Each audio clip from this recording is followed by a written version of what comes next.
Hi అండి. అందరెలా ఉన్నారు? బాగున్నారా? ఇంట్లో ఏ వెజిటబుల్స్ లేకపోయినా ఒక్క ఆలు ఉన్నా కూడా ఈ విధంగా దమ్ బిర్యానీ అయితే ప్రిపేర్ చేసేసుకోవచ్చు. టేస్ట్ అయితే చాలా బావుంటది. చూసారు కదా ఎంత కలర్‌ఫుల్‌గా ఉందో. అంతే టేస్ట్ అయితే ఉంటదండి.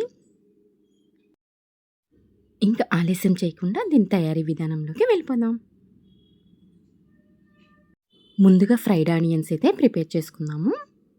స్టవ్ వెలిగించుకొని పాన్ పెట్టేసేసుకొని ఆయిల్ అయితే వేసుకోవాలి డీప్ ఫ్రై కోసము. ఆనియన్స్ అయితే ఈ విధంగా చాప్ చేసేసుకున్నాను. ఆయిల్ అయితే హీట్ ఎక్కాక ముందుగా చాప్ చేసేసుకున్న ఆనియన్స్ అయితే ఈ విధంగా వేసేసుకొని డీప్ ఫ్రై అయితే చేసుకోవాలి.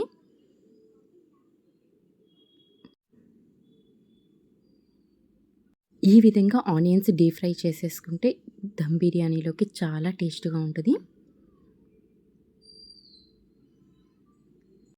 ఈ ఆనియన్స్ గోల్డెన్ బ్రౌన్ కలర్ వచ్చేంత వరకు ఫ్రై చేసేసుకోవాలి. మరి ఎక్కువగా కలర్ అయితే రానియొద్దు.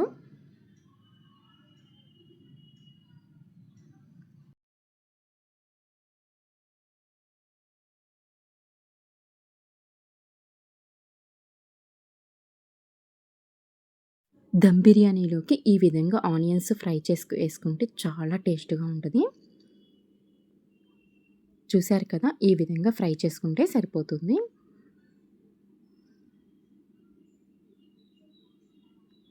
ఇప్పుడు వీటిని వేరొక ప్లేట్‌లోకి అయితే ట్రాన్స్‌ఫర్ చేసేసుకుందాం.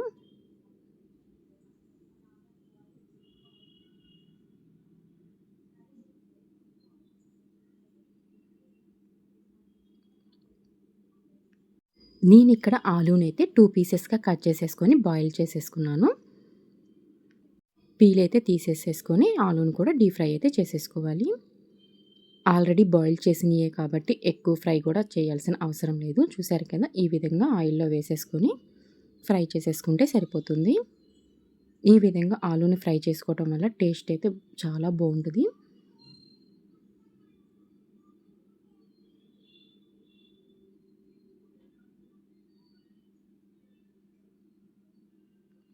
ఈ కలర్‌లో వచ్చేంత వరకు ఫ్రై చేసేసుకుంటే సరిపోతుంది. ఇప్పుడు వీటిని వేరొక ప్లేట్‌లోకైతే ట్రాన్స్‌ఫర్ చేసేసుకుందాము. ఇప్పుడు ఒక బౌల్ తీసుకోవాలి. మనం ఇందాక ఆనియన్స్ ఫ్రై చేసుకున్నాం కదా! వాటిని ఈ విధంగా బౌల్‌లోకైతే స్ప్రెడ్ చేసేసుకోవాలి. అదేవిధంగా 2 పచ్చిమిర్చిని యాడ్ చేసుకోవాలి. కొంచెం కొత్తిమీర, అదేవిధంగా కొంచెం పుదీనాను కూడా యాడ్ చేసుకోవాలి. దీంట్లోనే కొంచెం పెరుగును కూడా యాడ్ చేస్తున్నాను. నేను ఇక్కడ ప్యాకెట్ పెరుగైతే యాడ్ చేస్తున్నానండి. మనకు కావాలంటే ఇంట్లో తోడేసుకున్న పెరుగు కూడా యాడ్ చేసుకోవచ్చు. నేను ఇక్కడైతే 2 ప్యాకెట్స్ ఆఫ్ పెరుగైతే యాడ్ చేస్తున్నాను. 1 టేబుల్ స్పూన్ అయితే పసుపు, 1 టేబుల్ స్పూన్ కారం, 1 ½ టేబుల్ స్పూన్ అయితే బిర్యానీ మసాలా, 1 స్పూన్ గరం మసాలా,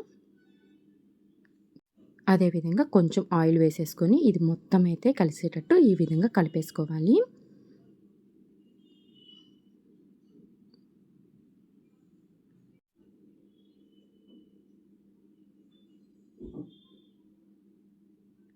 కొంచెం సాల్ట్ కూడా యాడ్ చేసేసుకొని ఒకసారి అయితే కలిపేసుకోవాలి. ఈ విధంగా స్ప్రెడ్ చేసేసుకోవాలి. ఇప్పుడు మనం ఫ్రై చేసేసుకున్న పొటాటోస్‌ను కూడా ఈ విధంగా అయితే సెట్ చేసేసుకొని పెట్టేసేసుకోవాలి.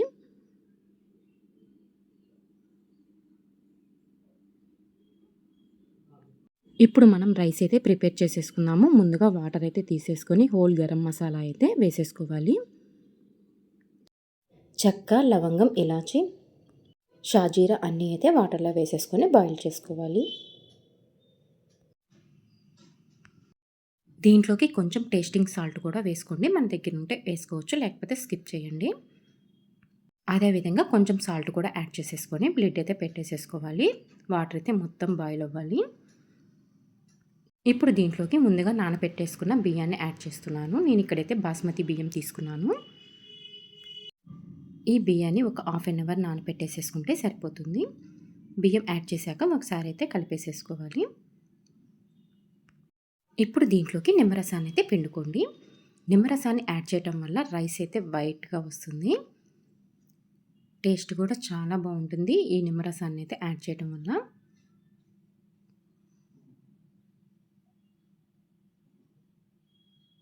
ఈ రైస్ అయితే మొత్తం కుక్ చేయకూడదు. 80% కుక్ అయితే సరిపోతుంది.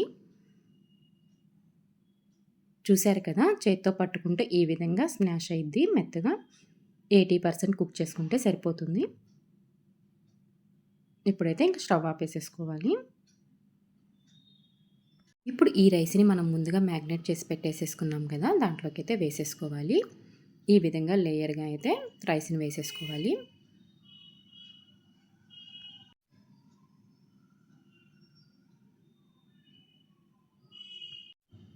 ఇప్పుడు దీనిపైన నేనిప్పుడు వీడియోలో చూపిస్తున్న విధంగా నెయ్యినైతే వేసేసుకోండి.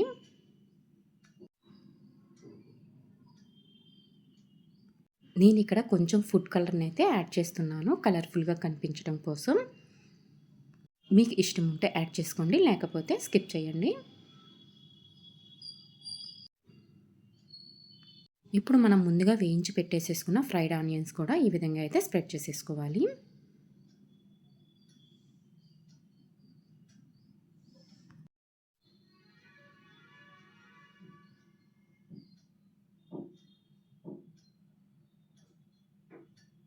ఇప్పుడు దీనిపైన కొంచెం బిర్యానీ మసాలా పౌడర్ అయితే ఈ విధంగా వేసేసుకోవాలి. ఇంకా లిడ్ అయితే పెట్టేసేసుకోండి. పక్కనైతే గ్యాప్ ఉంది కదా! ఆ గ్యాప్‌లో నుంచి ఆవిరైతే బయటికి పోకుండా నేను ఇక్కడైతే పేపర్‌తో కవర్ చేస్తున్నాను. మనకు కావాలంటే చపాతీ పిండిని కూడా కలిపేసేసుకొని ఆవిరి బయటికి పోకుండా దాని మీదైతే పెట్టేసేసుకోవచ్చు. నేను ఇక్కడైతే పేపర్‌తో కవర్ చేసేసేసాను. ఇప్పుడు స్టవ్ వెలిగించేసుకొని దీనిని 15-20 మినిట్స్ లో ఫ్లేమ్‌లో పెట్టేసేసుకొని ఉడికించుకోవాలి. చూసారు కదా! చాలా పర్ఫెక్ట్‌గా ఆలు దమ్ బిర్యానీ అయితే రెడీ అయిపోయింది. ఇలా ఇంట్లోనే ఈజీ ప్రాసెస్‌లో ఆలు దమ్ బిర్యానీ అయితే ప్రిపేర్ చేసేసుకోవచ్చు. బయట ఏ ఆయిల్ పడితే ఆ ఆయిల్‌తో ప్రిపేర్ చేస్తూ ఉంటారు కదా! కాబట్టి పిల్లలకి ఇంట్లోనే ఈ విధంగా ఆలు దమ్ బిర్యానీ అయితే ప్రిపేర్ చేసి పెట్టేయొచ్చు. ఈ వీడియో నచ్చినట్టయితే please like, share and subscribe my channel.